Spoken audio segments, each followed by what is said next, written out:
إخواني أخواتي، السلام عليكم ورحمة الله وبركاته. معكم مدرس مساعد وسام الخزاعي، ماجستير علوم الحاسوب وتقنية المعلومات. اليوم إن شاء الله أنا وياكم راح نكمل ما انتهينا من عنده في قائمة مراجع. اليوم إن شاء الله راح ناخذ Insert Citation. Insert Citation هذه تتضمن اللي هي عملية إدراج الاقتباسات. Citation معناتها الاقتباسات، أو نسميها احنا المصادر، أو نسميها المراجع اللي موجودة بالأطاريح مال الدكتوراه، بالرسائل مال الماجستير، بالكتب أيضا. مصادر السورسز اللي أخذنا من عندها الكلام اللي موجود عندنا بالتقارير، بالبحوث، برسائل الماجستير، بأطاريح الدكتوراه.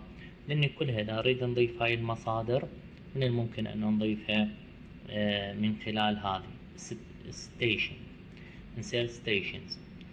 طبعا هذا الانسيرت ستيشن حتى اضيف هذه الاقتباسات، خلي يكون ببالك بالبداية لازم اخلي المؤشر وين ما اريد اضيف هذا الاقتباس.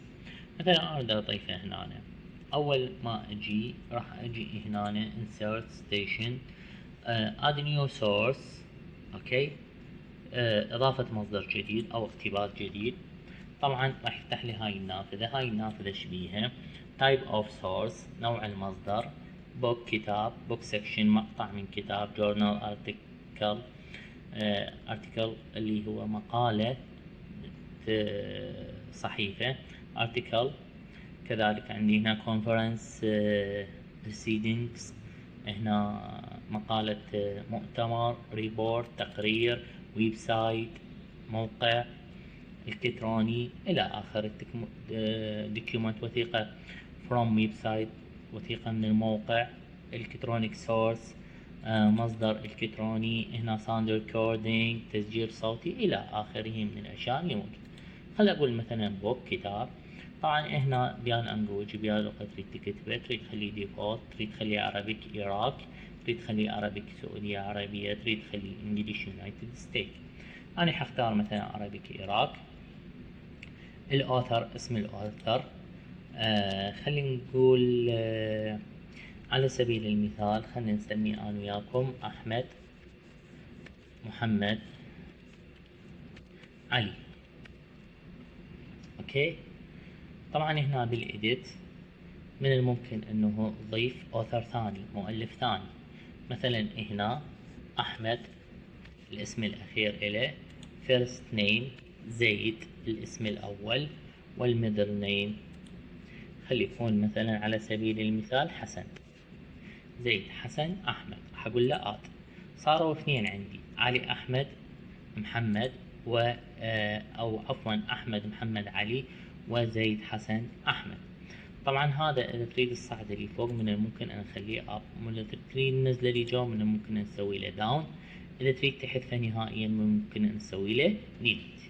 إذا تريد تضيف أوثر آخر من الممكن أن نضيف مؤلف آخر، وهكذا راح تكون عندي العملية. راح أقول له أوكي، أكتفي فقط بذن المؤلفين. طبعا هنا التايتل عنوان المقالة وعنوان الكتاب أو عنوان المقالة مال المؤتمر. خلينا نقول مثلا تعلم وورد 2016. هذا الير السنة مالتي 2018 أنا ألفته. سيتي كربلاء المقدسة على سبيل المثال. الببلشر دار النشر مكتبة القمة. اوكي، يعني اذا تريد show all bibliography fields من الممكن ان اشوف حقول اضافية. هنا الستيت اللي هي احنا نسميها الولاية، وهنا الكانتري مثلا العراق. اوكي، الفاليوم الحجم، number of volumes الى اخره من الحقول اللي موجودة عندي ممكن انا اقرأ امليها حسب ما اريد انا. طبعا هنا التاج نيم، التاج مالته راح يصير عليه 18. اوكي، هذا قلت له اوكي. نضاف هنا علي واحمد 2018، هذا اسم المصدر. طبعا هذا المصدر اللي تشوفوه، اذا اريد اضيف مصدر جديد نفس الطريقة راح اروح ادي نيو سورس واضيف هذا المصدر الجديد مثل ما ضفت اني هذا، ما اريد اخذ بالوقت. طبعا هنا عندي من السورس. المن السورس هذه من الممكن ان اسوي كوبي لهذا المصدر واخذه. من الممكن أن أسوي له ديليت، أسوي له حذف. من الممكن أن أسوي له إيديت، تنقيح وتعديل، راح يفتح لي القائمة السابقة. من الممكن أن أسوي مصدر جديد، شلون insert add new source، نفس الشيء هنا من الممكن new، وراح يفتح لي هاي القائمة الجديدة اللي من خلالها راح أضيف مرجع جديد موجود عندي.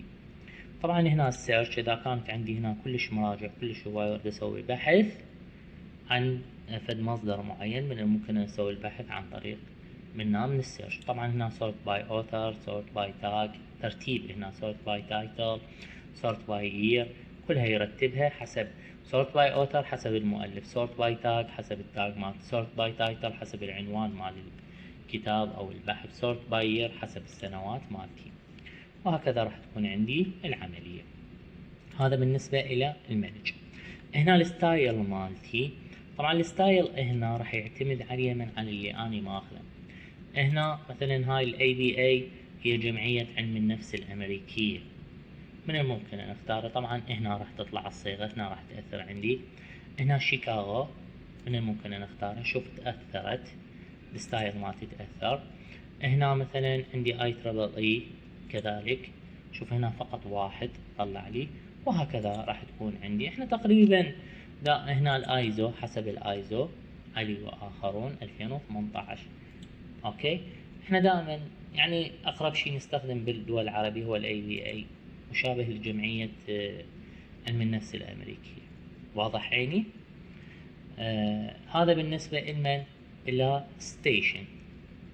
هذه citation ضفنا لها الاقتباسات. إذا نريد نضيفها على شكل مراجع بالأخير، كل ما موجود عندي نريد نضيفها على شكل مراجع، من الممكن أن نخلي المؤشر هنا بأي مكان فارغ، وروح هنا بابلوغرافي من الممكن أن أضغط عليه. طبعا ذني شلون table of content، فقط الشكل راح يضيف لي تنسيق، شلون راح يضيف لي من الممكن أن هاي كلها تنسيقات من الممكن أن أضيفها بأي تنسيق أريد. طبعا هنا بابلوغرافي اختاريت هذا، هيك راح يطلع عندي تشوفوه أحمد محمد علي وزيد حسن أحمد. طبعا هذه هم راح يعتمد علينا على هذه، إذا اختاريت شيكاغو راح يصير بغير شيء، إذا اختاريت IEEE حيصير بغير شيء، وهكذا راح تكون عندي العملية. هنا كذلك من الممكن أن أختار بابلوغرافي بشكل آخر، ريفرنس على شكل مصادر راح تكون هنا. أوكي، صارت بهالشكل هذا اللي تشوفوه قدامكم. فهذه هي عملية إدراج الاقتباسات والمصادر في مايكروسوفت وورد 2016 والتعامل معها وإدارتها. أتمنى أنه استفادتوا من هذه المحاضرة إن شاء الله. راح نلتقيكم محاضرات قادمة حتى نكمل قائمة ريفرنسز بإذنه تعالى. شكرا لكم، شكرا لإصغائكم.